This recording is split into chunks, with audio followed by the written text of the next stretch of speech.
नमस्कार दोस्तों। Chhattisgarh sub inspector परीक्षा के लिए हमने जो अंतिम प्रहार एक सीरीज निकाला है, उसमें आज मैं छत्तीसगढ़ इतिहास के 40 महत्वपूर्ण प्रश्नों को आपके सामने लेकर आया हूं। और ये महत्वपूर्ण प्रश्न है और बिल्कुल आपके आने वाले एग्जाम में आपको हेल्प करेंगे। तो इस वीडियो में जितने भी क्वेश्चंस मैं आपको सॉल्व करवाऊंगा, उसको बड़े ध्यान से पढ़िएगा। ये जो सवाल हैं, ये बिल्कुल आपके पेपर में निश्चित रूप से इसमें से कुछ न कुछ जो है आपके पेपर में आएगा। तो आइए शुरू करते हैं। तो सबसे पहले देखिए, हमारे पास प्रश्न है, छत्तीसगढ़ के संबंध में साक्ष्य प्राप्त होता है। छत्तीसगढ़ के संबंध में साक्ष्य जो है कौन कौन से काल में प्राप्त होता है। तो देखिए, आपको पता होगा कि जो इतिहास है, किसी भी इतिहास को अगर हम देखते हैं तो इतिहास को 3 भागों में बांटा जाता है।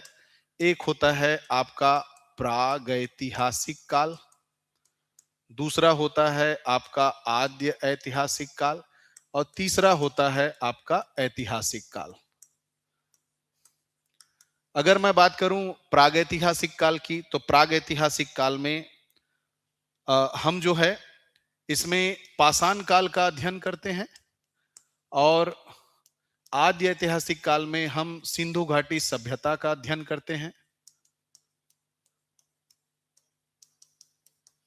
ऐतिहासिक काल की अगर मैं बात करता हूं तो इसमें हम वैदिक काल से शुरू करते हैं और वैदिक काल को 2 भागों में इसमें हम बांटते हैं। एक होता है ऋग्वैदिक काल और दूसरा होता है आपका वैदिक काल। तो ये इस तरह से है। अब इसमें देखिए कौन कौन से ऐसे काल हैं जिसमें छत्तीसगढ़ से संबंधित साक्ष्यों की प्राप्ति होती है। तो एक तो प्रागैतिहासिक काल है। प्रागैतिहासिक काल है मतलब इसमें प्राप्त होती है। उसके बाद दूसरा अगर देखेंगे, आदि ऐतिहासिक काल में बिल्कुल नहीं होती है। सिंधु घाटी सभ्यता का विस्तार हमारे छत्तीसगढ़ तक नहीं हुआ था, इसीलिए आद्य ऐतिहासिक काल में छत्तीसगढ़ से संबंधित कोई साक्ष्य प्राप्त नहीं होता है। तो ये क्रॉस हो गया। उसके बाद फिर वैदिक काल की बात करते हैं, तो वैदिक काल के प्रारंभ में जो ऋग्वैदिक काल है उसमें छत्तीसगढ़ से संबंधित कोई साक्ष्य प्राप्त नहीं होता है, बल्कि वैदिक काल में छत्तीसगढ़ से संबंधित साक्ष्य हमको प्राप्त होता है। तो यहाँ पर उत्तर वैदिक काल ये हो जाएगा, ऋग्वैदिक काल क्रॉस हो जाएगा। तो इस तरह से हमारा आंसर हो जाएगा ओनली 3 and 4। ये केवल 3 और 4 हमारा सही आंसर है। केवल अगर हम बात करें ऑप्शन में जो दिया गया है, प्रागैतिहासिक काल और उत्तर वैदिक काल में छत्तीसगढ़ से संबंधित साक्ष्यों की प्राप्ति होती है। चलिए आगे बढ़ते हैं दूसरे प्रश्न की ओर। दूसरा प्रश्न है हमारे पास, निम्नलिखित पाषाणकालीन स्थलों में कौन सा रायगढ़ में स्थित है। तो देखिए, इसमें से कौन सा स्थल रायगढ़ में स्थित है, इसको हमको देखना है। सभी के सभी जो हैं ये पाषाणकालीन स्थल हैं। तो देखिए, टेरम, टेरम की अगर बात करते हैं तो ये टेरम जो है ये रायगढ़ में स्थित है। और भातेवाड़ा की अगर मैं बात करता हूं तो भातेवाड़ा बस्तर में स्थित है। भंवरखोल की अगर मैं बात करता हूं तो भंवरखोल जो है ये आपका, ये भी रायगढ़ में स्थित है। और घाट लोहांग जो है ये बस्तर में स्थित है। देखिए, ये जो टेरम है जो रायगढ़ में है, ये एक नवपाषाणकालीन स्थल है, नवपाषाणकालीन स्थल है। और भातेवाड़ा ये जो है मध्य पाषाणकालीन स्थल है, मध्य पाषाणकालीन स्थल है। इसके बाद अगर मैं भंवरखोल की बात करता हूं तो भंवरखोल जो है ये रायगढ़ में स्थित है और ये पूर्व पाषाण काल से संबंधित है, पूर्व पाषाण काल से संबंधित स्थल है। उसके बाद फिर घाट लोहांग, घाट लोहांग बस्तर में है जो कि मध्य काल से संबंधित है, मध्य पाषाण काल से संबंधित है। ये मध्य पाषाण काल से संबंधित है। तो अब देखिए इसमें कौन सा जो स्थान है वो रायगढ़ जिले में स्थित है। तो एक तो टेरम रायगढ़ जिले में स्थित है, दूसरा भंवरखोल। तो इसका आंसर क्या हो जाएगा, इसका आंसर हो जाएगा हमारा लास्ट ऑप्शन डी। 1 और 3 बस सही है, बाकी सभी गलत हैं। टेरम और भंवरखोल जो है ये रायगढ़ में स्थित है। कौन कौन से काल से स्थित है मैंने आपको यहाँ पे बता दिया है। आइए आगे बढ़ते हैं दूसरे प्रश्न की ओर।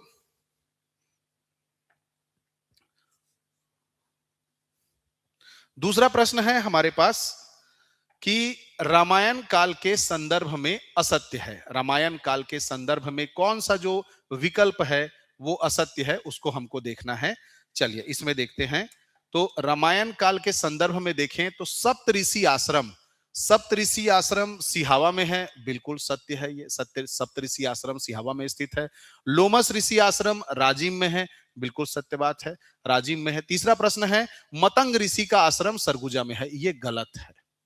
ठीक है, पंचवटी जो है वो कांकेर में स्थित है। अब देखिए ये मतंग ऋषि कौन थे, तो ये जो है माता सबरी के गुरु थे, माता सबरी के गुरु थे। और इनका आश्रम और सबरी माता का आश्रम दोनों ही सिवरी नारायण में स्थित है, सरगुजा में स्थित नहीं है, बल्कि सिवरी नारायण में स्थित है, सिवरी नारायण में स्थित है। तो ऑप्शन कौन सा गलत हो जाएगा, तो इसमें से असत्य कथन कौन सा है, सी। तो ये सी हमारा आंसर होगा। चलिए आगे बढ़ते हैं। जैन धर्म से संबंधित स्थल कौन सा है। जैन धर्म से संबंधित स्थल देखेंगे तो सबसे पहला ही विकल्प देखिए, गुंजी, रतनपुर, भाटागुड़ा, यही जो है हमारा सही उत्तर है। गुंजी, रतनपुर, भाटागुड़ा ये सही आंसर है। बाकी में आप देखेंगे तो देखिए यहां पर देखिए, अगर आप मैन पार्ट को देखते हैं इस वाले विकल्प में, तो मैन पार्ट जो है वो बौद्ध धर्म से संबंधित है। अगर मैं बात करता हूं भोंगापाल, तो भोंगापाल भी बौद्ध धर्म से संबंधित है, और इसमें भी भोंगापाल है। तो ये तीनों विकल्प जो है वो हमारा गलत हो जाएगा, और इसका सबसे बेस्ट आंसर होगा गुंजी, रतनपुर और भाटागुड़ा। गुंजी में क्या है, तो गुंजी में अगर आप देखते हैं तो गुंजी में ऋषभ देव से संबंधित स्थान है ये। उसके बाद रतनपुर की अगर बात करते हैं तो रतनपुर जो है ये आपका ऋषभ देव प्लस चंद्र प्रभु, ये इससे संबंधित स्थल है। और अगर भाटागुड़ा की बात करते हैं तो भाटागुड़ा जो है वो शांतिनाथ जो तीर्थंकर हैं उनसे संबंधित स्थल हैं। तो हमारा विकल्प ए जो है हैं। नेक्स्ट प्रश्न आ रहा है, सही जोड़ा मिलाना है इसमें हमको। एक तरफ वंश दिया हुआ है, दूसरे तरफ उस वंश से संबंधित सिक्का दिया हुआ है।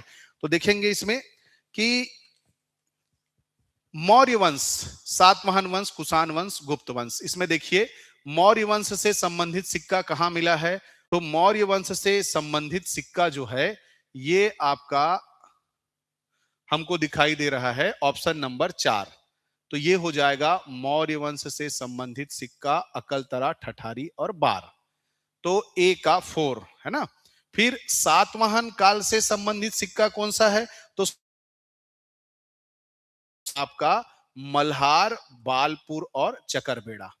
फिर कुषाण वंश से संबंधित सिक्का कौन सा है, तो ये है आपका ऑप्शन नंबर 2, कोरबा, बिलासपुर और खरसिया।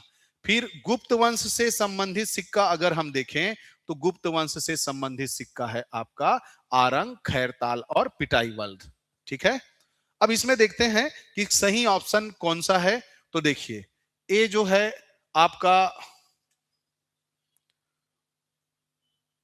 चौथा, उसके बाद फिर आपका 3, फिर 2, फिर 1, 4 3 2 1, इसका मतलब ये हमारे पास जो विकल्प है तीसरे नंबर का 4 3 2 1, ये सही आंसर है।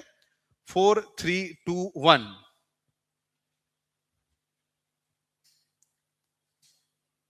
ठीक है, ये उत्तर हो गया। अब आगे बढ़ते हैं क्वेश्चन नंबर 6 की ओर। हमारे सामने है प्रश्न, नल वंश से संबंधित साक्ष्य नहीं है। यहां पर नहीं है पर फोकस करना है, नल वंश से संबंधित साक्ष्य नहीं है। कौन सा साक्ष्य नल वंश से संबंधित नहीं है, आइए देखते हैं। तो इसमें पहला विकल्प जो हमारे पास है यह है केसरी बेड़ा ताम्रपत्र। दूसरा विकल्प है हमारे पास पांड्या पाथर अभिलेख। फिर नाला चट्टान अभिलेख, फिर पोड़ागढ़ शिलालेख। इनके बारे में थोड़ा देखते हैं कि ये किन से संबंधित है। तो सबसे पहले अगर मैं बात करूं केसरी बेड़ा ताम्रपत्र, तो केसरी बेड़ा ताम्रपत्र जो है ये अर्थपति से संबंधित है, और अर्थपति कौन से वंश के हैं? नल वंश के हैं। उसके बाद फिर दूसरा जो है पांड्या पाथर अभिलेख है, ये किससे संबंधित है? ये भीमसेन से संबंधित है, और ये भी नल वंश से संबंधित है। नाला चट्टान अभिलेख की मैं अगर बात करता हूं तो ये वर दत्त श्री से संबंधित हैं, वर दत्त श्री। और वर दत्त श्री जो है कौन से वंश के हैं? ये सातवाहन वंश के राजा थे। उसके बाद पोड़ागढ़ अभिलेख की मैं बात करता हूं तो ये स्कंद वर्मन से संबंधित सिक्का है, और ये जो है स्कंद वर्मन जो है ये भी नल वंश का शासक है। तो यहां पर देखिए कौन सा नल वंश का शासक नहीं है? तो ये जो नाला चट्टान अभिलेख हमको दिखाई दे रहा है, ये नाला चट्टान अभिलेख जो है इसका संबंध नल वंश से नहीं है। इसका संबंध किससे है? तो इसका संबंध जो है वो वरदत्त श्री है। दमौदरहा नामक स्थान से ये प्राप्त हुआ था। बाकी तीनों केसरी बेड़ा, पांड्या पाथर और पोड़ागढ़, ये तीनों के तीनों नल वंश से संबंधित है। तो हमारा आंसर हो जाएगा सी। चलिए आगे बढ़ते हैं। निम्न सरभपुरी राजधानियों को उनके निर्माण के क्रम से व्यवस्थित करना है। तो चलिए हमारे पास है पहला श्रीपुर, दूसरा सरभपुर, उसके बाद फिर प्रसन्नपुर। तो इसमें क्या है देखते हैं अपन। तो सबसे पहले अगर हम बात करते हैं, देखिएगा पहला राजधानी सरभपुरी वंश का अगर हम देखते हैं, सरभपुरी वंश का अगर हम पहला राजधानी देखते हैं तो इसमें पहला राजधानी होगा सरभपुर, दूसरा राजधानी है प्रसन्नपुर, और तीसरा राजधानी है श्रीपुर। ये क्रम है राजधानी का। तो देखिए हमारा क्रम जो है वो ठीक है कि नहीं? तो इसमें ठीक नहीं दिया हुआ है। ऑप्शन में देखते हैं तो हमारा सरभपुर जो है वो पहले आना चाहिए 2, उसके बाद फिर आना चाहिए प्रसन्नपुर। 2, 3 और 1 कहां पर है? 2, 3 और 1, तो ये 2, 3 और 1 हमारा यहां पर है, यही इसका आंसर होगा। सबसे पहले जो राजधानी था वो सरभपुर था, और इसको बनाने वाला कौन था? सरभराज। फिर प्रसन्नपुर को राजधानी बनाने वाला कौन था? प्रसन्नपुर को राजधानी बनाने वाला था राजा प्रसन्नमात्र। और श्रीपुर को राजधानी बनाने वाला शासक कौन था? प्रवरराज प्रथम। ये देखिए, ठीक है, ये हो गया। प्रसन्नपुर वर्तमान में इसको मल्हार के नाम से जाना जाता है, श्रीपुर को वर्तमान में सिरपुर के नाम से जाना जाता है, और ये सरभपुर जो है ये संबलपुर सारंगढ़ क्षेत्र वर्तमान में जो है उसी को पहले सरभपुर कहा जाता था। इसको याद रखिएगा। तो ये आंसर हो गया हमारा बी। इसके बाद चलिए नेक्स्ट प्रश्न की ओर आगे बढ़ते हैं। नेक्स्ट प्रश्न है हमारा महाशिवगुप्त बालार्जुन के विषय में सत्य कथन है। कौन सा कथन सत्य है? चलिए आइए देखते हैं। पहला, यह सिरपुर के पांडु वंश का प्रतापी राजा था। एकदम सही, प्रतापी राजा था। इसके 27 ताम्रपत्रों की प्राप्ति आरंग से हुई है नहीं। देखिए 27 ताम्रपत्र तो मिले हैं, ये 27 ताम्रपत्र मिले हैं, लेकिन आरंग से नहीं, बल्कि कहां से मिले हैं? सिरपुर में एक बाड़ी के खुदाई के दौरान ये जो 27 ताम्रपत्र हैं इसकी प्राप्ति हुई है। तो ये आरंग वाला जो फैक्ट है ये गलत हो जाएगा। कथन 1 हमारा सही है, कथन 2 हमारा गलत हो गया। नेक्स्ट देखिए, इसने लक्ष्मणेश्वर मंदिर का निर्माण करवाया है। नहीं, लक्ष्मणेश्वर मंदिर का निर्माण नहीं करवाया है, बल्कि इसने लक्ष्मण मंदिर का निर्माण जो है वो पूर्ण करवाया है। इसकी लक्ष्मण मंदिर का निर्माण, लक्ष्मण मंदिर सिरपुर में है, और सिरपुर के इस लक्ष्मण मंदिर का निर्माण जो है वासटा देवी ने प्रारंभ करवाया था, और इस लक्ष्मण मंदिर का निर्माण कार्य जो है महाशिवगुप्त बालार्जुन ने पूर्ण करवाया। तो यहां पर लक्ष्मणेश्वर मंदिर दिया है जो कि सरासर गलत है। तो ये फैक्ट हो गया हमारा गलत।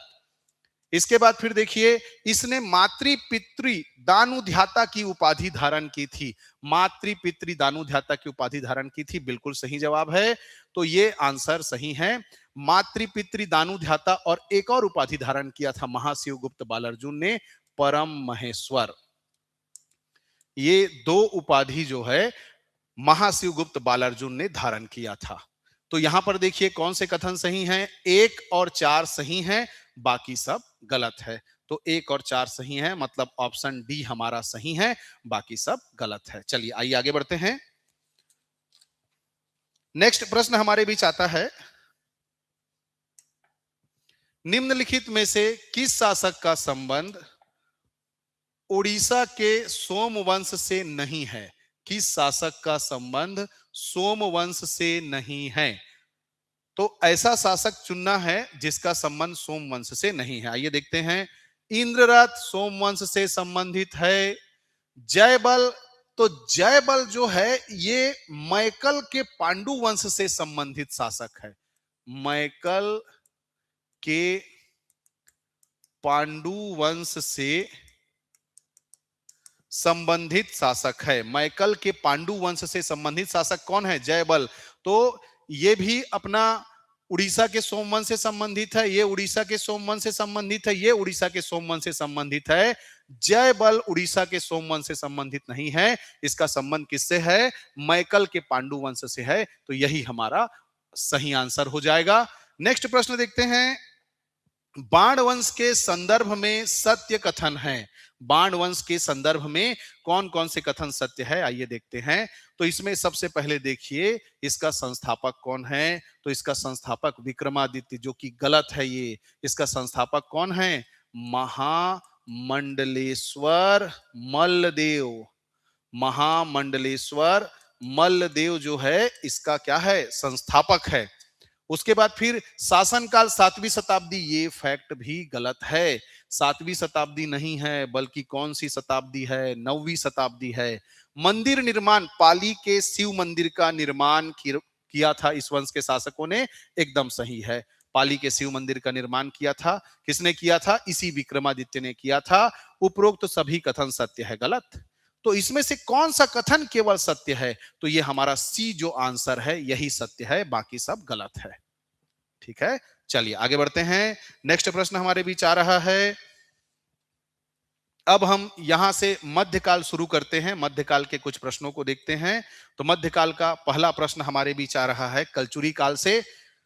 तो कलचुरी काल का पहला प्रश्न कहता है कि कलचुरी कालीन शासकों को शासन काल के आधार पर क्रम से व्यवस्थित करें। देखिए, क्रम से व्यवस्थित करना है। पहला शासक कौन है? कलिंग, दूसरा रत्नदेव द्वितीय, फिर पृथ्वीदेव प्रथम, जाजल देव द्वितीय, जगत देव। अब इनको जमाते हैं। देखिए, सबसे पहला शासक कौन होगा? तो कलिंग राज होगा। ठीक है, कलिंग राज होगा पहला शासक। अगर हम देखते हैं, ये कलिंग राज हो गया। कलिंग राज के बाद दूसरा शासक कौन होगा? दूसरा शासक होगा कलिंग राज के बाद पृथ्वीदेव प्रथम। तो ये 3 हो जाएगा, पृथ्वीदेव प्रथम। फिर कौन हो जाएगा? दूसरा नंबर का शासक रत्नदेव द्वितीय। फिर कौन हो जाएगा? चौथा नंबर का शासक जाजल देव द्वितीय। फिर 5वां नंबर का शासक हो जाएगा जगत देव। तो क्या विकल्प सही बना है? आप देखिए, 1 3 2 4 5, 1 3 2 4 5। देखिए, 1 3 2 4 5 है, ये है 1 3 2 4 5, ये सही आंसर है। चलिए आगे बढ़ते हैं। नेक्स्ट है, कौन सा निर्माण कार्य, ये भी कलचुरी काल से संबंधित प्रश्न है। कौन सा निर्माण कार्य रत्नदेव प्रथम से संबंधित है? कौन सा निर्माण कार्य रत्नदेव प्रथम से संबंधित है? देखते हैं। महामाया मंदिर रतनपुर। तो महामाया मंदिर रतनपुर को 1050 ईस्वी में किसने बनवाया था? रत्नदेव प्रथम ने बनवाया था। मतलब ये तो संबंधित है। सतखंडा महल, सतखंडा महल को रत्नदेव प्रथम ने नहीं, बल्कि किसने? राज सिंह ने बनवाया था। इसे राज सिंह ने कहां बनवाया था? इसे राज सिंह ने जूना शहर रतनपुर के समीप, जूना शहर है वहां बनवाया था। मतलब ये हमारा गलत हो गया। रतनपुर का विशाल तालाब, रतनपुर का विशाल तालाब रत्नदेव प्रथम ने नहीं बल्कि पृथ्वीदेव प्रथम ने बनवाया था। रतनपुर का विशाल तालाब जो है पृथ्वी देव प्रथम ने बनवाया था। रतनपुर में सबसे ज्यादा तालाब किसने बनवाया था? तो सबसे ज्यादा तालाब बोला जाएगा तब आपको आंसर लेना है क्या? रत्नदेव प्रथम को लेना है। और विशाल तालाब बोलेगा तो पृथ्वीदेव प्रथम को लेना है। मतलब ये प्रश्न भी हमारा गलत हो गया, ये विकल्प भी गलत हो गया। नेक्स्ट, गज किला बिल्कुल बनाया है, गज किला को बनाया है रत्नदेव प्रथम ने। इसको और क्या बोला जाता है? तो इसको हाथी किला बोला जाता है, इसको रतनपुर किला बोला जाता है। ये रत्नदेव प्रथम ने ही बनाया है। बंकेश्वर मंदिर, इसको भी रत्नदेव प्रथम ने बनवाया है। मतलब कौन कौन से रत्नदेव प्रथम के द्वारा बनवाए गए हैं? महामाया मंदिर रतनपुर 1, 4 और 5। देखिए 1, 4 और 5 ये हमारा सही आंसर होगा, 1, 4 और 5। चलिए आगे बढ़ते हैं। नेक्स्ट प्रश्न हमारे सामने आ रहा है, रायपुर के लहुरी शाखा के शासक अमर सिंह को मराठों ने कौन से परगने प्रदान किए थे? जब 1750 में 1750 में जब मराठा आक्रमण होता है, मराठा आक्रमण होता है, कहां मराठा आक्रमण होता है? रायपुर के लहुरी शाखा के ऊपर, रायपुर के लहुरी शाखा के ऊपर, जो कि कलचुरी वंश का ही एक ब्रांच था जो रायपुर में स्थापित किया गया था। 1750 में यहां आक्रमण होता है और वहां का शासक रहता है कौन? अमर सिंह। इसको 3 परगना प्रदान किया जाता है और वो 3 परगना कौन सा परगना है? तो एक है आपका रायपुर, एक है आपका राजिम और एक है आपका पाटन। तो रायपुर, राजिम और पाटन ये तीनों परगना उसको प्रदान किया जाता है।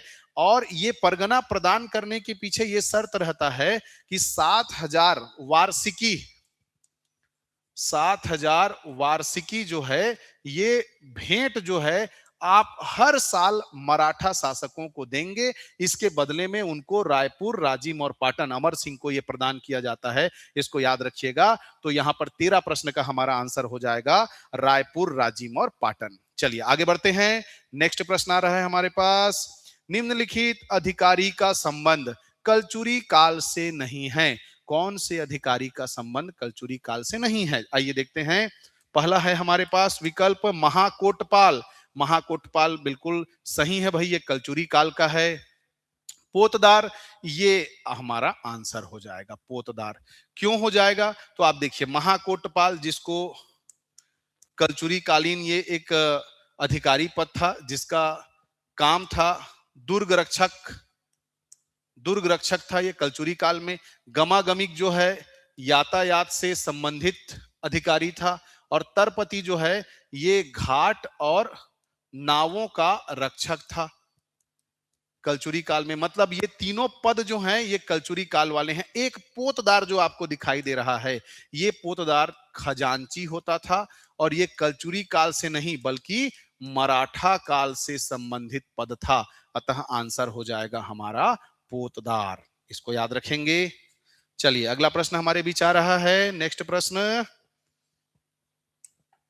नेक्स्ट प्रश्न है, निम्नलिखित प्राचीन नगरों के नाम से रतनपुर का संबंध है। अर्थात यहां पर 5 नाम दिए गए हैं। इन 5 नामों में से कौन से नाम ऐसे हैं जिनका संबंध रतनपुर से है? आइए देखते हैं। हाटकपुर, देखिए हाटकपुर याद रखिएगा, इसका संबंध रतनपुर से नहीं बल्कि रायपुर से है। और कंचनपुर ये भी रायपुर का पुराना नाम है। कनकपुर ये भी रायपुर का पुराना नाम है। हीरापुर रतनपुर का पुराना नाम है और चतुर्युगीपुरी ये भी रतनपुर का पुराना नाम है। ठीक, अब इसमें देखिए आंसर 4 और 5 होगा, जो कि यही 2 नाम जो आपको दिखाई दे रहे हैं इसका संबंध जो है रतनपुर से है। तो हीरापुर और चतुर्युगीपुरी 4 और 5 ये आंसर है 4 और 5। इसको और अगर डिटेल में आप देखना चाहते हैं तो देखिए हाटकपुर आपका जो है ये त्रेता युग में रायपुर को कहा जाता था। कंचनपुर जो है द्वापर युग में रायपुर को कहा जाता था, और कनकपुर जो है वो रायपुर को सतयुग में कहा जाता था। इसको याद रखिएगा। हीरापुर रतनपुर को द्वापर युग में कहा जाता था। ये ध्यान रखिएगा। ये चतुर्युगी पुरी रतनपुर का अन्य नाम था। इसका ध्यान रखेंगे तो आंसर हो जाएगा 4 और 5। चलिए आगे बढ़ते हैं। नेक्स्ट प्रश्न हमारे बीच आ रहा है मध्यकाल से। कवर्धा के फणी नागवंश के संदर्भ में सत्य कथन है। कवर्धा के फणी नागवंश के संदर्भ में सत्य कथन कौन सा है, ये देखते हैं। तो पहला कथन है, शासन काल 11वीं से 14वीं शताब्दी तक था। बिल्कुल सही, 11वीं से 14वीं शताब्दी तक इनका शासन काल था। कथन 2, साक्ष्य इनका पचराही और छपरी से मिला है। ये भी सही है। मंदिर भोरम देव मंदिर, मड़वा महल मंदिर और छिरकी महल मंदिर, ये भी सही है।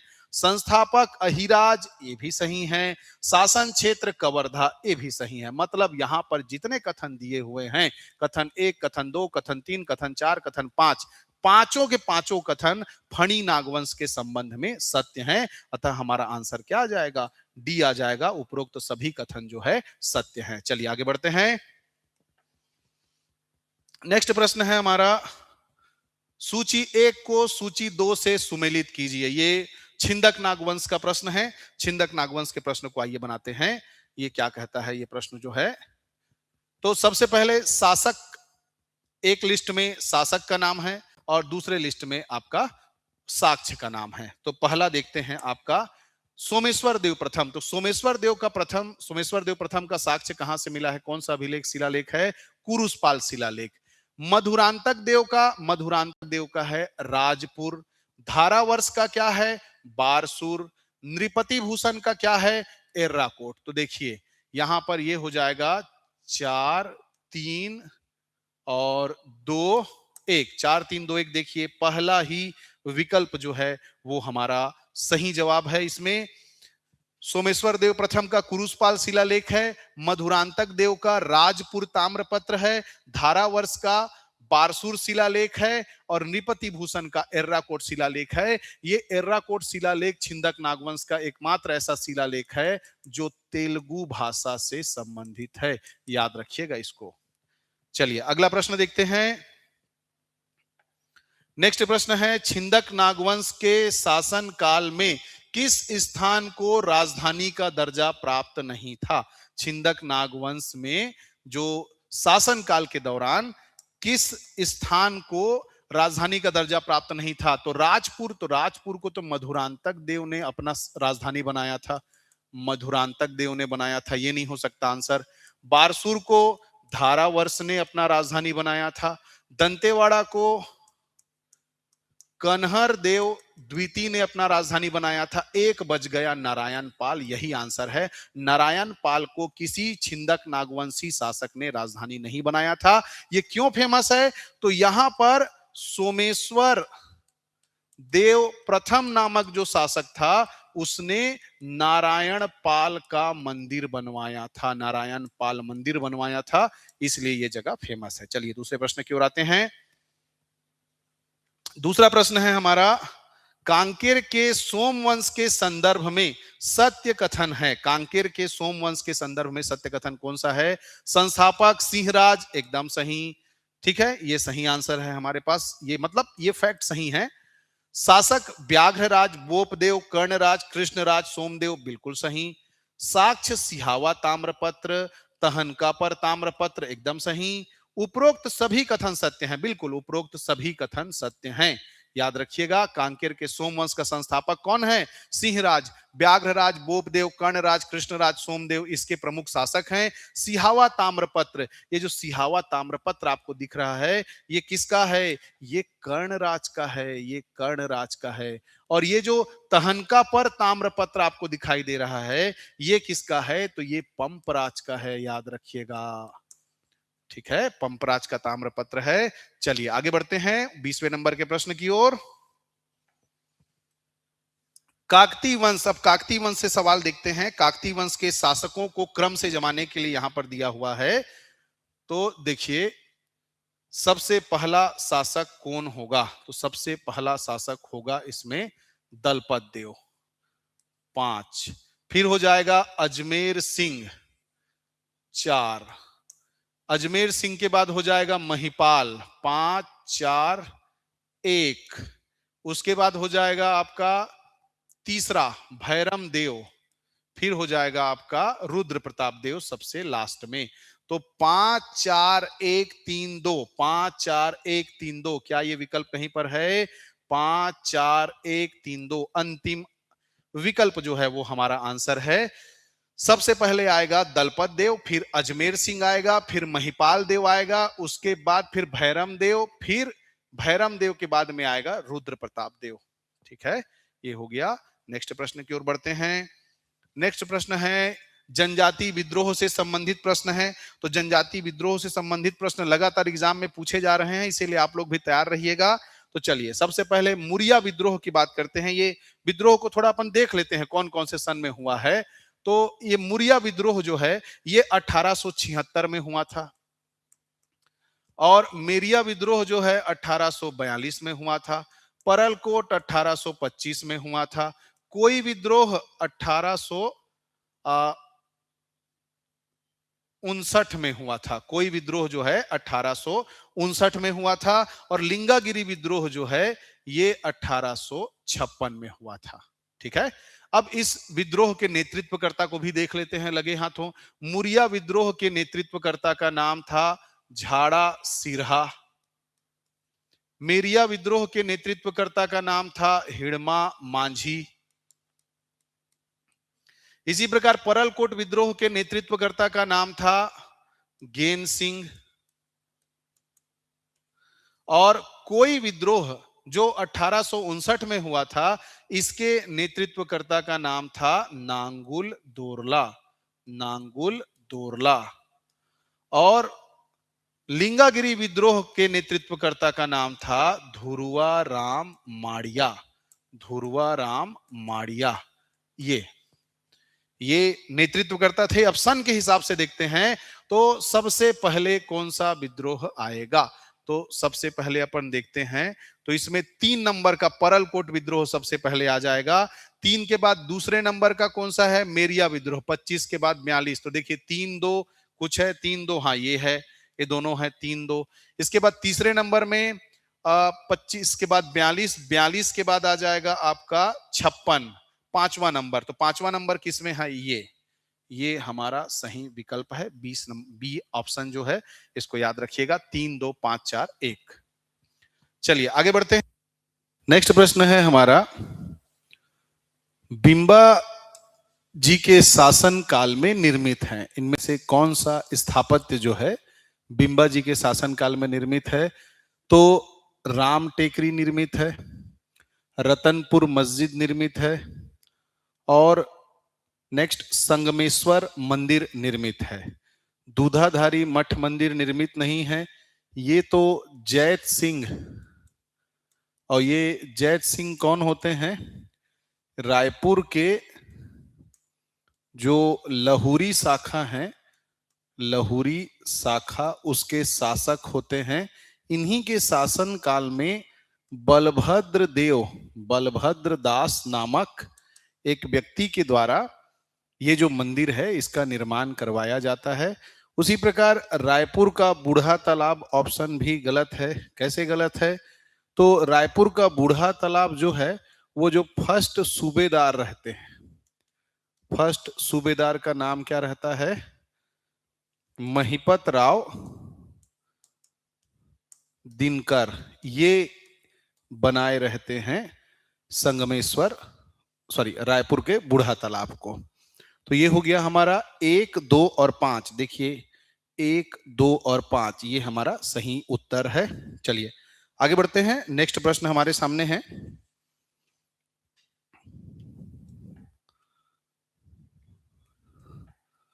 सही युग्म को चुनिए। सही युग्म चुनना है।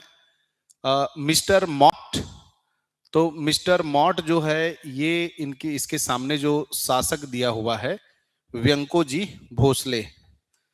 तो व्यंको जी भोसले के शासन काल में मॉट का आगमन हुआ था, जो कि गलत है।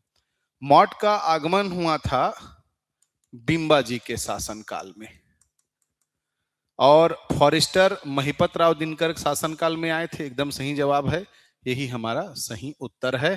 फॉरेस्टर जो है महिपत राव जो सूबेदार होते हैं उनके शासनकाल में इनका आगमन होता है। कोलब्रुक का आगमन केशव गोविंद के शासनकाल में हुआ था, जबकि ब्लंट का आगमन विठल राव दिवाकर के शासनकाल में हुआ था। तो हमारा उत्तर हो जाएगा बी। चलिए नेक्स्ट प्रश्न की ओर आगे बढ़ते हैं। नेक्स्ट प्रश्न है हमारा, मराठा कालीन स्वार्थ और घीस, ये जो दो शब्द है स्वार्थ और घीस, ये किस व्यवस्था से संबंधित है? आप देखेंगे पंचायत व्यवस्था, न्याय व्यवस्था, भू राजस्व व्यवस्था, कर व्यवस्था, ये संबंधित है न्याय व्यवस्था से। इसको याद रखिएगा, ये न्याय प्रदान करने वाली संस्था थी। जो स्वार्थ और घीस है वो न्याय प्रदान करने वाली संस्था थी। आइए नेक्स्ट क्वेश्चन की ओर आगे बढ़ते हैं। नेक्स्ट प्रश्न है हमारे पास, ब्रिटिश काल में छत्तीसगढ़ के प्रथम 3 तहसील थे। ब्रिटिश काल में छत्तीसगढ़ के प्रथम 3 तहसील कौन से थे? तो चाहिए, हमको पता है कि ब्रिटिश काल में तहसीलदारी व्यवस्था की शुरुआत हुई और ये व्यवस्था शुरू हुआ सन 1854 में। किसके द्वारा शुरू हुआ? इलियट, चार्ल्स इलियट, जो कि छत्तीसगढ़ के पहले डिप्टी कमिश्नर रहते हैं, चार्ल्स इलियट, इनके शासनकाल में ये तहसीलदारी व्यवस्था 1854 में शुरू हुआ। 3 सबसे प्रारंभिक तहसील जो बनाया गया था, एक था आपका रायपुर, दूसरा रतनपुर और तीसरा धमतरी। तो आइए देखते हैं ऑप्शन में कहां पर है। तो रायपुर, रतनपुर और धमतरी, ये डी ऑप्शन हमारा सही है। चलिए आगे बढ़ते हैं। ब्रिटिश काल में छत्तीसगढ़ के संदर्भ में असत्य कथन है। कौन सा कथन असत्य है? तो आइए देखते हैं। डाक व्यवस्था का पुनर्गठन 1857, एकदम सही। पुलिस व्यवस्था में नवीन सुधार 1862, ये भी सही। रायपुर में प्रथम बंदोबस्त व्यवस्था लागू किया गया 1862, ये भी सही। तहसीलदारी व्यवस्था की शुरुआत 1856, अभी थोड़ी देर पहले मैंने आपको बताया है कि तहसीलदारी व्यवस्था की शुरुआत जो है 1856 में नहीं बल्कि 1854 में हुआ है। तो ये असत्य कथन है हमारा, यही आंसर होगा। चलिए आगे बढ़ते हैं नेक्स्ट प्रश्न की ओर।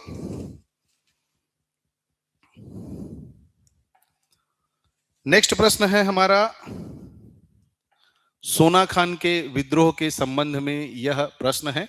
आइए देखते हैं किस प्रकार का प्रश्न है। तो इसमें कहते हैं, सोना खान के विद्रोह के संबंध में सत्य कथन है। पहला कथन क्या कहता है? वीर नारायण सिंह को 1856 में रायपुर से गिरफ्तार कर संबलपुर जेल भेजा गया था। गलत है ये स्टेटमेंट। गिरफ्तार किया गया था लेकिन रायपुर से गिरफ्तार नहीं किया गया था,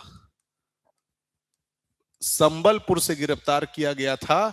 और संबलपुर जेल में नहीं बल्कि रायपुर जेल में डाला गया था। तो ये थोड़ा सा गलत दिया हुआ था फैक्ट जो है, तो ये गलत हो गया। वीर नारायण सिंह ने सेठ माखनलाल के गोदाम को लूटा था, बिल्कुल सही। वीर नारायण सिंह के बाद सोना खान की जमींदारी उनके पुत्र गोविंद सिंह को सौंप दी गई, ये भी गलत है। क्यों गलत है? क्योंकि वीर नारायण सिंह के बाद जमींदारी जो है वो देवरी के जमींदार महाराज साय को सौंपा गया था। और महाराज साय कौन थे? चाचा थे वीर नारायण सिंह के, उनको सौंपा गया था। तो ये भी गलत है। तो देखिए पहला वाला कथन भी गलत हो गया, दूसरा सही है, ये भी गलत हो गया, बी। चलिए आगे बढ़ते हैं। नेक्स्ट प्रश्न हमारे सामने आता है,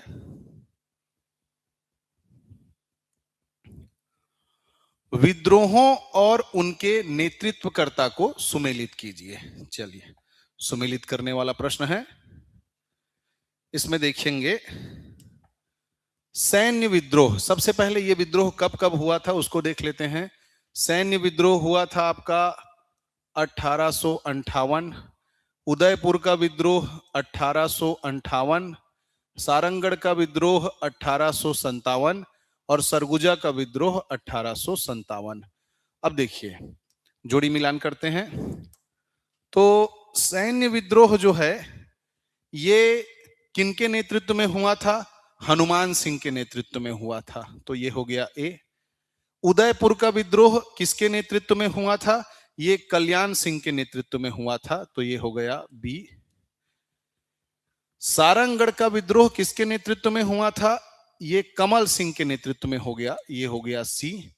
और आपका सरगुजा का विद्रोह जो है ये नीलांबर और पीतांबर के नेतृत्व में हुआ था, तो ये हो गया आपका डी। तो इसमें देखेंगे ये आएगा आपका, इसका आंसर हो जाएगा सैन्य विद्रोह। सैन्य विद्रोह में हनुमान सिंह, तो दो पहले आएगा, तो ये देखिए 2 3 4 1, इसका आंसर हो जाएगा 2 3 4 1। ये लीजिए, ये आंसर हो गया, है ना। जैसे इसको जोड़ेंगे अपन, तो सैन्य विद्रोह जो है ये हनुमान सिंह, सैन्य विद्रोह हनुमान सिंह, उदयपुर का विद्रोह कल्याण सिंह, सारंगढ़ का विद्रोह कमल सिंह और सरगुजा का विद्रोह नीलांबर और पीतांबर। तो चलिए 2 3 4 1, अगले प्रश्न की ओर आगे बढ़ते हैं।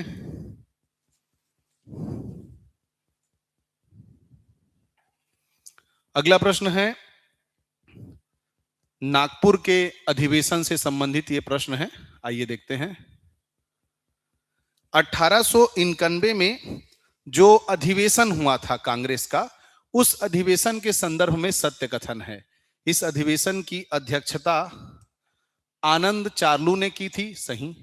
इस अधिवेशन में किसानों और मालगुजारों ने भाग लिया था, सही। इस अधिवेशन में सीएम ठक्कर, रामदयाल तिवारी, माधवराव सप्रे ने भाग लिया था। उपरोक्त सभी कथन सत्य है। इसमें जितने भी फैक्ट दिए हुए हैं सभी कथन इसमें सत्य हैं। इनके अलावा और इस अधिवेशन में कौन कौन गए थे? तो इसमें वामन राव लाखे का नाम आता है, बद्री प्रसाद और डोमार सिंह, इन लोग भी इस अधिवेशन में शामिल हुए थे। ठीक है, चलिए आगे बढ़ते हैं। नेक्स्ट प्रश्न है हमारे सामने, 1906 में घटित घटना नहीं है। 1906 में घटित घटना नहीं है। 1906 में कौन सी घटना घटित नहीं हुई थी? आइए देखते हैं। सन्मित्र मंडल, तो सन्मित्र मंडल की स्थापना 1906 में हुई थी। ठीक है, कहां हुई थी? राजिम में हुई थी। किसने की थी? पंडित सुंदरलाल शर्मा, सुंदरलाल शर्मा ने किया था।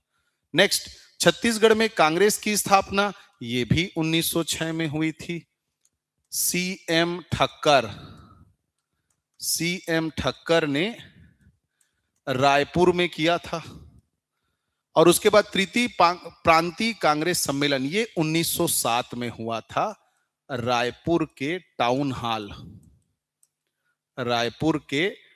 हॉल में हुआ था। इसके अध्यक्ष थे केलकर, ये अध्यक्ष थे। और कांग्रेस का कलकत्ता अधिवेशन भी 1906 में हुआ था। इसकी अध्यक्षता की थी दादा भाई नौरोजी ने। तो इस तरह से हमारा आंसर कौन सा है? तृतीय प्रांतीय कांग्रेस सम्मेलन। ये 1906 में नहीं बल्कि 1907 में हुआ था, इसको याद रखेंगे। चलिए नेक्स्ट क्वेश्चन की ओर आगे बढ़ते हैं। नेक्स्ट प्रश्न है हमारे पास,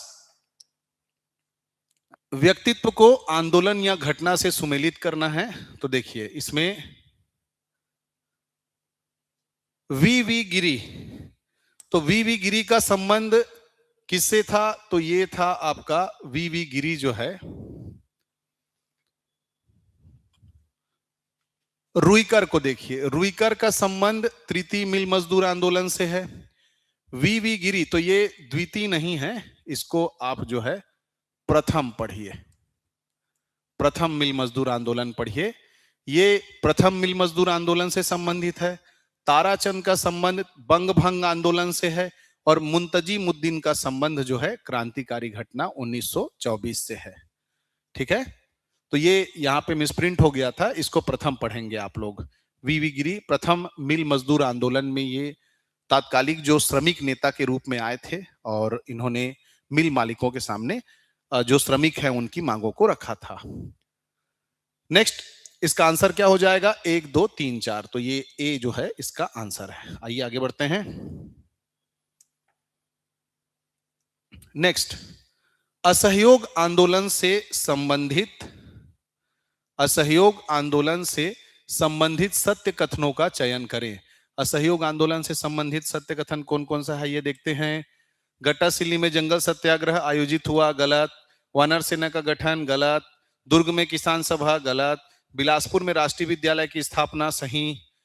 रायपुर में सत्याग्रह आश्रम की स्थापना, सही। काजी शमशेर खान ने ऑनरेरी मजिस्ट्रेट के पद से त्यागपत्र दिया, सही। तो इसका आंसर होगा केवल 4 5 6, क्योंकि ये जो ऊपर के तीनों हैं ये असहयोग आंदोलन के दौरान नहीं बल्कि सविनय अवज्ञा आंदोलन से संबंधित घटनाएं हैं। ठीक है, चलिए आगे बढ़ते हैं। निम्नलिखित में से किन या किस जंगल सत्याग्रह का संबंध जो है ये आपका सविनय अवज्ञा आंदोलन से है। सविनय अवज्ञा आंदोलन से कौन सा संबंधित है? तो देखिए, बदराटोला की अगर मैं बात करता हूं तो बदराटोला जो है वो 1939 में हुआ था, ये 1939 में हुआ था। सिहावा नगरी 1922 में हुआ था। सीपत पोड़ी 1930 में हुआ था। तो आप अंदाजा लगाइए सविनय अवज्ञा आंदोलन जो है कब की घटना है? ये 1930 की घटना है। तो आंसर कौन सा होगा हमारा? केवल सीपत पोड़ी। तो कथन केवल एक सही है, इसको याद रखेंगे। चलिए यहीं पर देख लेते हैं। सीपत पोड़ी जो जंगल सत्याग्रह हुआ था इसके नेतृत्वकर्ता कौन थे? रामाधार दुबे इसके नेतृत्वकर्ता थे। रामाधार दुबे के नेतृत्व में हुआ था। बदराटोला की अगर मैं बात करूं तो ये रामाधीन गोड़ इसके नेतृत्वकर्ता थे, रामाधीन गोड़। और सिहावा नगरी जंगल सत्याग्रह जो है पंडित सुंदरलाल शर्मा, नारायण राव मेघावाले, नथुजी जगताप, बाबू छोटेलाल श्रीवास्तव इनके नेतृत्व में हुआ था। चलिए नेक्स्ट प्रश्न की ओर आगे बढ़ते हैं। रायपुर षड्यंत्र 1942 से संबंधित व्यक्ति नहीं है, तो कौन नहीं है? तो इसमें देखिए गिरिलाल लोहार ये तो है, क्रांति कुमार भारती ये भी है, ईश्वरी चरण शुक्ल, ईश्वरी चरण शुक्ल ये जो आंसर है ये हमारा सही है। ईश्वरी चरण शुक्ल, ये देखो ये तीनों के तीनों परसराम सोनी, गिरिलाल लोहार, क्रांति कुमार भारती ये रायपुर षड्यंत्र केस से संबंधित हैं जहां पर ये विस्फोटक सामग्री का निर्माण करते थे। और इस षड्यंत्र केस का नेतृत्व करता कौन? परसराम सोनी जी। लेकिन ईश्वरी चरण शुक्ल की अगर बात करेंगे तो इनका संबंध रायपुर डायनामाइट कांड से था। ठीक है, इसको ध्यान रखेंगे। चलिए आगे बढ़ते हैं। भारत छोड़ो आंदोलन के संदर्भ में सत्य कथन है। भारत छोड़ो आंदोलन के संदर्भ में सत्य कथन है। ये देखते हैं क्या दिया हुआ है। तो ये है 9 अगस्त 1942 को बिलासपुर में त्रेतानाथ तिवारी के द्वारा विशाल जुलूस का आयोजन किया गया। विशाल जुलूस भी निकला था, 9 अगस्त 1942 को भी निकला था, त्रेतानाथ तिवारी ने निकाला था, लेकिन बिलासपुर में नहीं निकाला था। कहां निकाला था? रायपुर में। ठीक है, तो ये तो असत्य कथन हो गया। फिर मलकानपुर की घटना का संबंध इसी आंदोलन से है, बिल्कुल सही। ये जो बी ऑप्शन है ये हमारा सही आंसर है। मलकानपुर की घटना जो है 9 अगस्त 1942 को हुआ था, जिसमें हमारे छत्तीसगढ़ के जितने क्रांतिकारी नेता ट्रेन से आ रहे थे उनको मलकानपुर रेलवे स्टेशन के पास अर्धरात्रि में गिरफ्तार कर लिया गया था। तो ये आंसर है। आगे बढ़ते हैं। नेक्स्ट प्रश्न, सही युग्म का चयन करें। रियासत और उनके संस्थापक को लेकर के। देखिए, छूही खदान, छूही खदान के नेतृत्वकर्ता कौन? नचमी निधि राय। गलत। ये इसके हैं महंत रूपदास ये। और रायगढ़ के हैं मदन सिंह। बाकी चांग बखार ये सही है, सरगुजा विष्णु प्रसाद ये सही है, कांकेर कन्हर देव ये सही है। मतलब इसमें केवल और केवल 3, 4, 5 सही है। ये सी ऑप्शन सही है हमारा, तो इसको याद रखेंगे, सी ऑप्शन सही है। चलिए आगे बढ़ते हैं नेक्स्ट प्रश्न की ओर।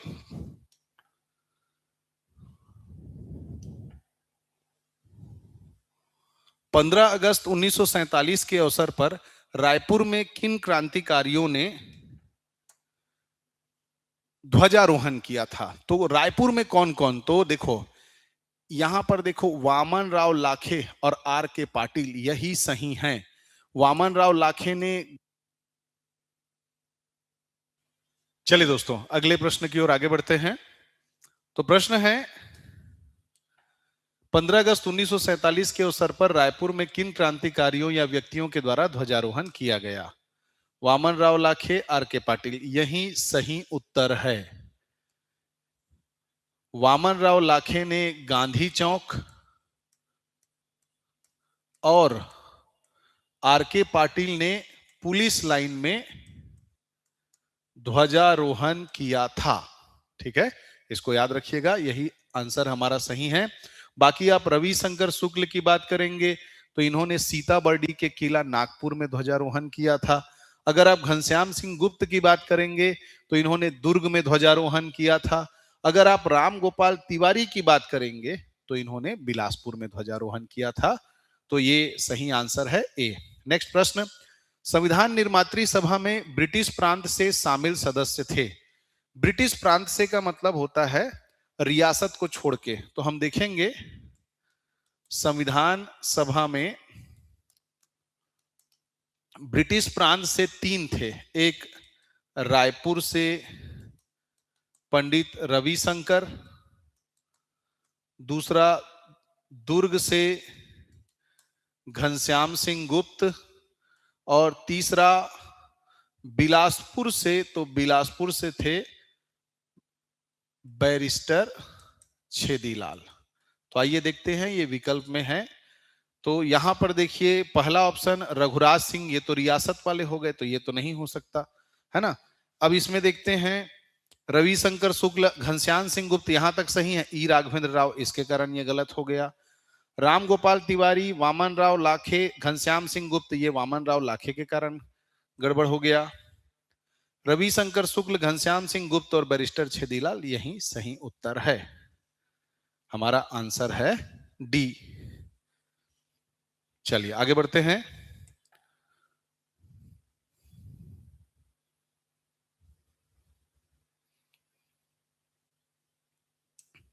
प्रश्न है निम्न घटनाओं को क्रम से जमाइए। तो निम्न घटनाओं को हम क्रम से जमाते हैं। पहला घटना है छत्तीसगढ़ में व्यक्तिगत सत्याग्रह। तो छत्तीसगढ़ में व्यक्तिगत सत्याग्रह हुआ था 1940 में।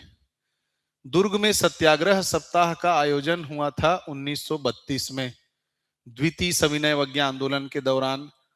छूही खदान जंगल सत्याग्रह ये कब हुआ था? तो ये हुआ था 1938 में। रायपुर डायनामाइट केस हुआ था 1942 में। और कांकेर में किसान आंदोलन हुआ था 1944-45 में। अब इससे आप देखिए पहले नंबर में क्या आएगा आपका? ये आ जाएगा 2। तो सबसे पहले ये आ जाएगा 2 नंबर आ जाएगा। 2 के बाद आ जाएगा 32 के बाद 38, 3, 2, 3, देखिए ये यहां पर है।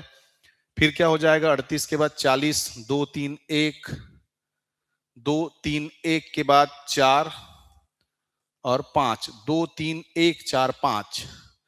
तो हमारा जो है सी ऑप्शन जो है वो सही है, 2, 3, 1, 4, 5। इसको याद रखिएगा। चलिए इन प्रश्नों को आप बहुत अच्छे से सॉल्व कीजिए, बनाइए। इससे आपको एक प्रैक्टिस में हेल्प होगा और आने वाले एग्जाम में आपको सहायता मिलेगी, मदद मिलेगी। धन्यवाद।